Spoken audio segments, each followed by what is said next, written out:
Olá, boa noite. Seja muito bem-vindo, seja muito bem-vinda ao Centro Espírita Morada Cristã. Estamos felizes por ter você aqui conosco para mais um momento de tratamento espiritual por meio de preces intercessórias. Este tratamento consiste no momento de vibração em conjunto entre trabalhadores encarnados do Morada Cristã e a equipe espiritual da casa, para irradiar energias salutares de paz, amor e harmonia em favor de encarnados e desencarnados que necessitam de atendimento espiritual. A terapêutica de hoje não substitui o tratamento realizado na enfermaria ou nos consultórios à distância. Muito pelo contrário, ele ajuda de forma eficaz na evolução destes tratamentos. Assim sendo, coloque ao seu lado a sua garrafa com água para que ela seja fluidificada e receba os eflúvios sutis para atender às suas necessidades. Hoje vamos iniciar o nosso tratamento com a leitura do capítulo 3 do livro Boa Nova, de Chico Xavier, pelo espírito Humberto de Campos, editora FEB, cujo título é Primeiras Pregações. Nos primeiros dias do ano 30, antes de suas gloriosas manifestações, avistou-se Jesus com João Batista, no deserto triste da Judéia, não muito longe das areias ardentes da Arábia. Ambos estiveram juntos por alguns dias, em plena natureza, no campo ríspido do jejum e da penitência do grande precursor, até que o Mestre Divino, despedindo-se do companheiro, demandou o oásis de Jericó, uma bênção de verdura e águas entre as inclemências da estrada agreste. De Jericó, dirigiu-se então a Jerusalém, onde repousou ao cair da noite.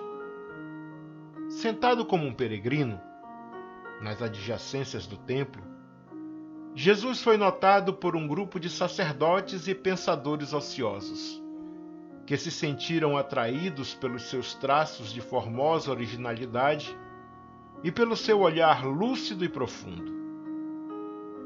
Alguns deles se afastaram sem maior interesse, mas Anã, que seria mais tarde o juiz inclemente de sua causa, aproximou-se do desconhecido e dirigiu-se-lhe com orgulho. Galileu, que fazes na cidade? Passo por Jerusalém, buscando a fundação do reino de Deus, exclamou Cristo com modesta nobreza. Reino de Deus? Tornou o sacerdote com acentuada ironia. E que pensas tu venha a ser isso? Esse reino é a obra divina no coração dos homens, esclareceu Jesus com grande serenidade. Obra divina em tuas mãos? Revidou Anã, com uma gargalhada de desprezo. E continuando as suas observações irônicas, perguntou: com que contas para levar avante essa difícil empresa? Quais são os teus seguidores e companheiros? Acaso terás conquistado o apoio de algum príncipe desconhecido e ilustre para auxiliar-te na execução de teus planos? Meus companheiros hão de chegar de todos os lugares, respondeu o mestre com humildade. Sim, observou Anã, os ignorantes e os tolos estão em toda parte na terra. Certamente que este representará o material de tua edificação. Entretanto, propões-te realizar uma obra divina e já viste alguma estátua perfeita modelada em fragmentos de lama? Sacerdote, replicou Jesus com energia serena. Nenhum mármore existe mais puro e mais formoso do que o sentimento. e nenhum cinzel é superior ao da boa vontade sincera.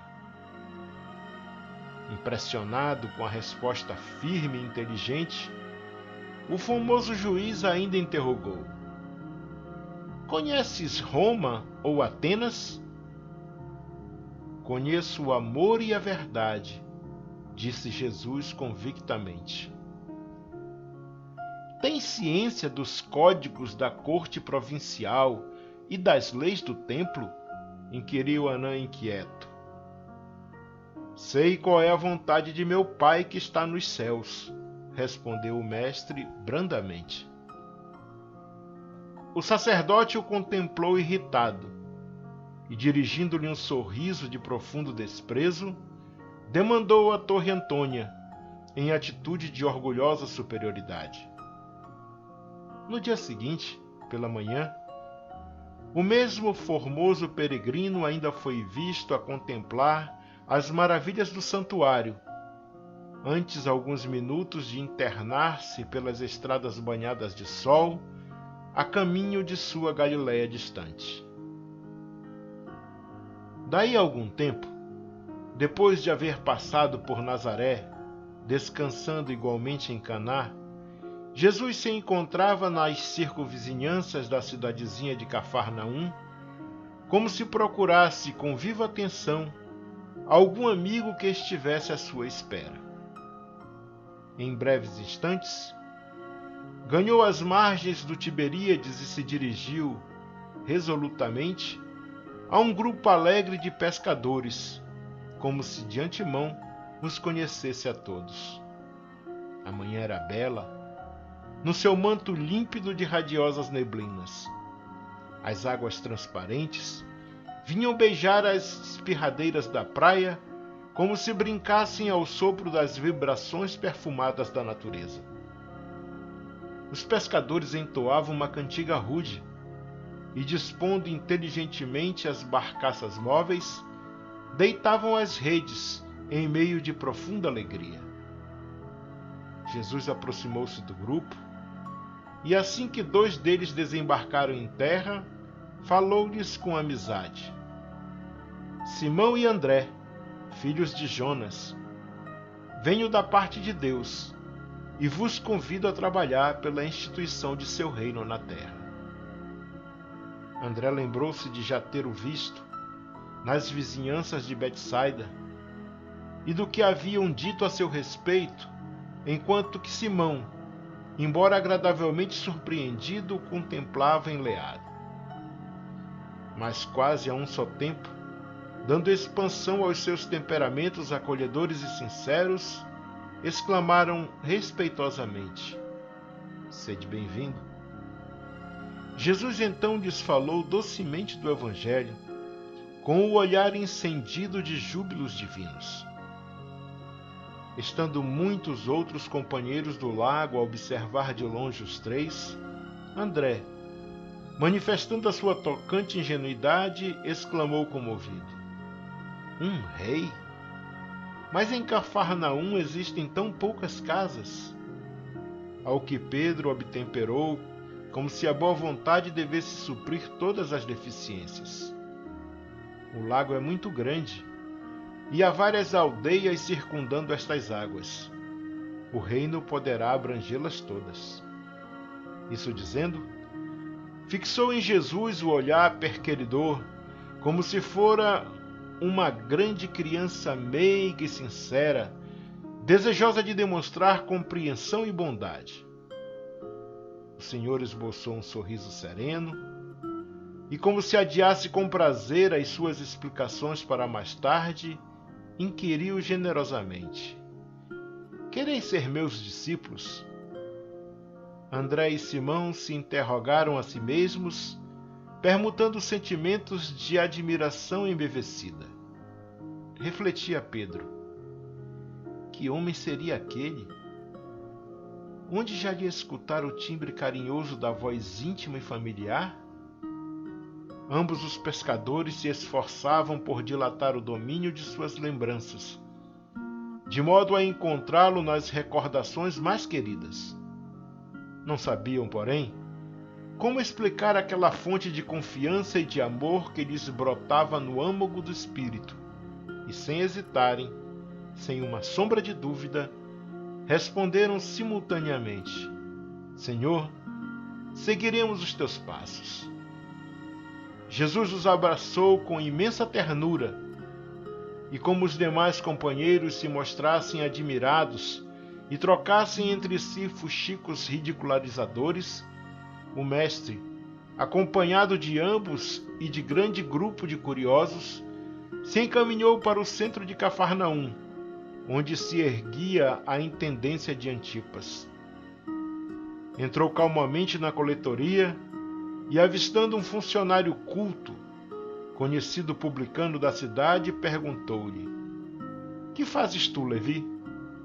O interpelado fixou-o com surpresa, mas, seduzido pelo suave magnetismo de seu olhar, respondeu sem demora: Recolho os impostos do povo devido a Herodes. Queres vir comigo para recolher os bens do céu? Perguntou-lhe Jesus com firmeza e doçura. Levi, que mais tarde seria o apóstolo Mateus, sem que pudesse definir as santas emoções que lhe dominaram a alma, atendeu comovido: Senhor, estou pronto. Então vamos, disse Jesus abraçando-o.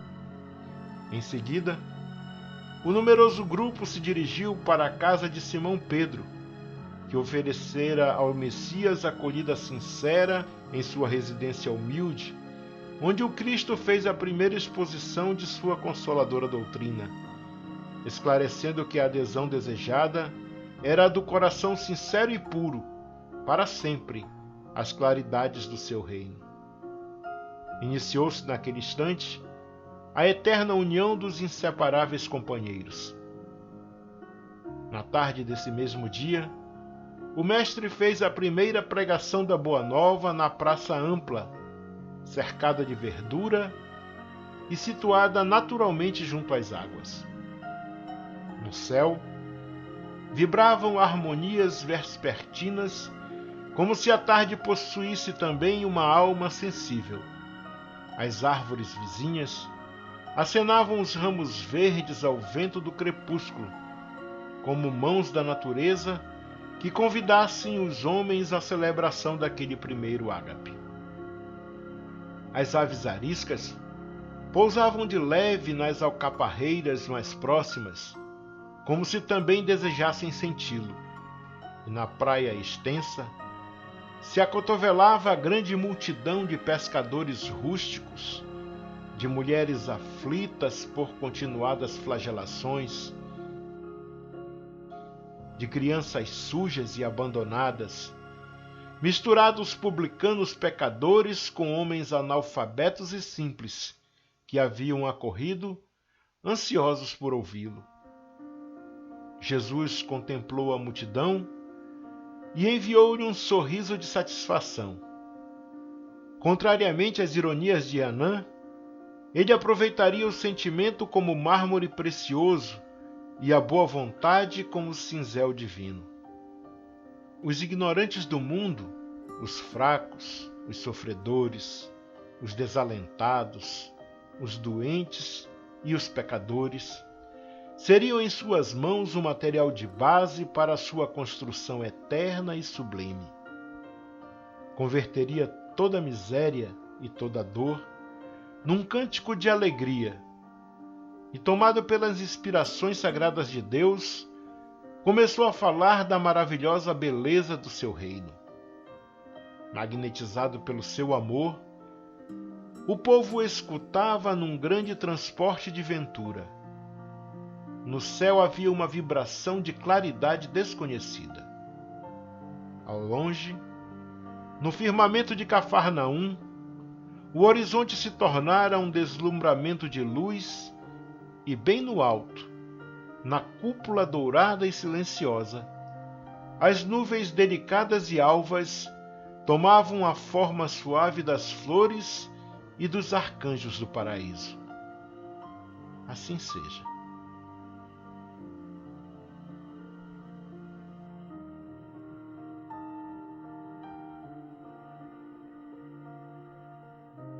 depois dessa belíssima passagem da vida de Jesus, vamos silenciar as nossas mentes e, com a atenção voltada para nosso Mestre querido, vamos fazer a oração do servo imperfeito, de Albino Teixeira, contida no livro A Luz da Oração de Francisco Cândido Xavier por Espíritos Diversos, editora Clarim, que diz: Senhor, dura é a pedra, entretanto, com a tua sabedoria, temo-la empregado nas obras de segurança. Violento é o fogo, todavia, sob tua inspiração, foi ele posto em disciplina, em auxílio da inteligência. Agressiva é a lâmina, no entanto, no influxo de teu amparo, vemo-la piedosa na caridade da cirurgia. Enfermiço é o pântano, contudo, sob tua benevolência, encontramo-lo convertido em celeiro de flores. Eu também trago comigo a dureza da pedra, a violência do fogo, a agressividade da lâmina e a enfermidade do charco. Mas com a tua bênção de amor, posso desfrutar o privilégio de cooperar na construção do teu reino. Para isso, porém, Senhor, concede-me, por acréscimo de misericórdia, a felicidade de trabalhar e ensina-me a receber o dom de servir. Que assim seja.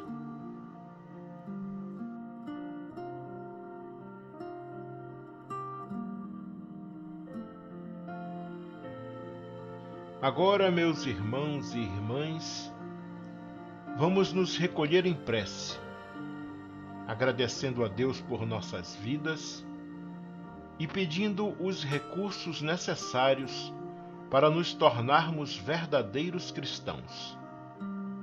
A partir de agora, você que está nos ouvindo deverá fazer suas preces em seu favor, em favor de sua família e em favor de todos aqueles que você se comprometeu em auxiliar com suas preces e vibrações positivas. Entregue-se ao exercício da oração sincera e aos desígnios divinos, enquanto esta música suave embala suas orações.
Amigos, amigas, irmãos e irmãs de jornada, chegamos ao final de mais um momento de tratamento espiritual por meio de preces intercessórias do Centro Espírita Morada Cristã, pedindo a Jesus e à espiritualidade irmã e amiga que nos ampare e nos sustente, que aumente a nossa fé, que nos dê serenidade e nos conserve humildes, que nos tire da acomodação e nos ensine a estarmos sempre prontos e prontas para mudar para melhor, com um coração sereno e puro.